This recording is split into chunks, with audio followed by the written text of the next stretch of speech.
সুপ্রিয় এলাকাবাসী, আপনারা আর বাড়িতে বসে থাকবেন না, আপনারা এক্ষুনি ভাঙনে চলে আসুন। ঘূর্ণিঝড় রিমালের প্রভাবে সৃষ্ট জলোচ্ছ্বাসে বাস্তুহারা মানুষগুলো ক্ষত কাটিয়ে ওঠার আগেই আবারও বেড়ি বাঁধে ভাঙন। খুলনার পাইকগাছার মানুষ এখন উচ্চ জোয়ারের পানিতে ভেসে বেড়াচ্ছেন। প্রতিদিন 2 বেলা জোয়ারের পানিতে তাদের বসতবাড়ি, মৎস্যঘের, কৃষি খামার ও গবাদি পশুগুলো চোখের পলকেই হারিয়ে যাচ্ছে। আমাদের থাকারও জায়গা নেই, রাত্রি থাকতে আসতে রাস্তায় যায় ছেলে মেয়ে নিয়ে, খাওয়ার নেই, যে মাঠে ধান টান লাগাবে সে পাতাগুলোও মারা গেছে পানিতে ডুবে। কালকে একটু রান্না করেছিলাম, তাই 1 মুঠ মানে ওরা খাইলো, তাই আমি গেছিলাম ওই কাউন্সিলে, সে সময় তারপর আসি দেখি তো তোলায় গেছে, সেনতে রান্না বাড়া নেই, খাওয়া দাওয়া নেই, ওরা সব রাস্তায় আছে। না খেয়ে আছে অনেকে, যে কি খাবে কি দেখে আসবে কোনো তার খোঁজ খবর নেই। গরু ছাগলও বেশি বসে গেছে স্রোতে। এখন আমরা খুবই দুর্যোগের ভিতরে।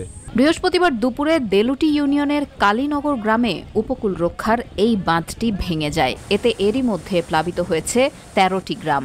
আমাকে গোলা টোলা দান আছে, কিছু থাকবে না, এই জোয়ারে আমাকে সব দিয়ে চলে যাবে।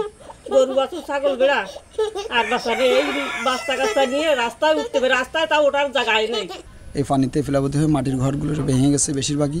গরু ছাগল এবং মানুষের খাদ্যদ্রব্য যেমন ধান, ফসলের জমি, বিশেষ করে পাতা ফসলের জমি, বিশেষ করে যে আপনাদের এই যে রবি ফসল যেটা হবে সেই পাতাটা বেশি ক্ষতিগ্রস্ত হয়েছে।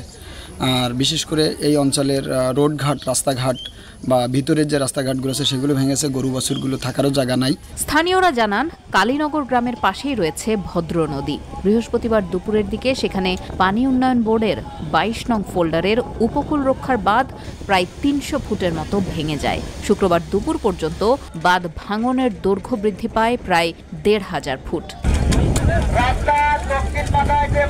শুক্রবার সকাল থেকে নিজেদের প্রাণ বাঁচাতে গ্রামগুলোর নারী পুরুষ একত্রিত হয়ে স্বেচ্ছাশ্রমে বাঁধ মেরামতের চেষ্টা করছেন। তবে জোয়ারের পানির কারণে বেগ পেতে হচ্ছে তাদের। আমাদের ধান পাতা সবই তো নষ্ট হয়ে গেছে এবং এই চাষিদের কি অবস্থা যে আগামীতে হবে সেটা উপরওয়ালাই ভালো জানেন।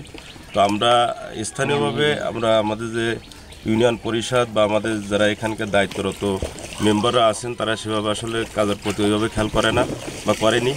আমরা এলাকারই লোক, আমরা এলাকার থেকে এসে সকলে সেখানে মানে স্বেচ্ছায় শ্রম দিয়েই বাঁধটা নির্মাণ করার চেষ্টা করতেছি। এর আগে চলতি বছরের 27 মে ঘূর্ণিঝড় রিমালের প্রভাবের সৃষ্ট জলোচ্ছ্বাসের কারণে 22 নং ফোল্ডারের গোপীপাগলা গ্রামের বাঁধ ভেঙে এই 13টি গ্রাম প্লাবিত হয়েছিল।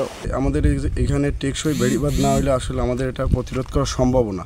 আর এখন এভাবেও কিছুদিন আগেও আমাদের এখানে বেড়িবাঁধ ভাঙছিল এবং প্রায় অত্র এলাকায় পানির নিচে ছিল, যার কারণে অনেক ফসলের ক্ষতি হয়েছে। এবং এখনও যেটা ভাঙছে এই কারণেও আমাদের ফসলের ক্ষতি হচ্ছে, যেমন মানুষের গরু, গলার ধান, পুকুরের মাছ এগুলো সব নষ্ট হয়ে গেছে। এক কথায় মানুষের মানে আর্থিকভাবে খুবই আমরা ক্ষতিগ্রস্ত। বেড়িবাঁধ টেকসই বাঁধ তারা বারবার চেষ্টা করছে দেওয়ার জন্য, আবার বারবার ভেঙে যাচ্ছে এবং সেই স্বল্প অর্থনৈতিক দিয়ে তারা যে জনগণের অর্থ উন্নয়নে মানে অর্থ দিয়ে নিজস্ব অর্থায়নে যেভাবে চেষ্টা করছে তাতে আদৌ তারা সম্ভব করতে পারছে না।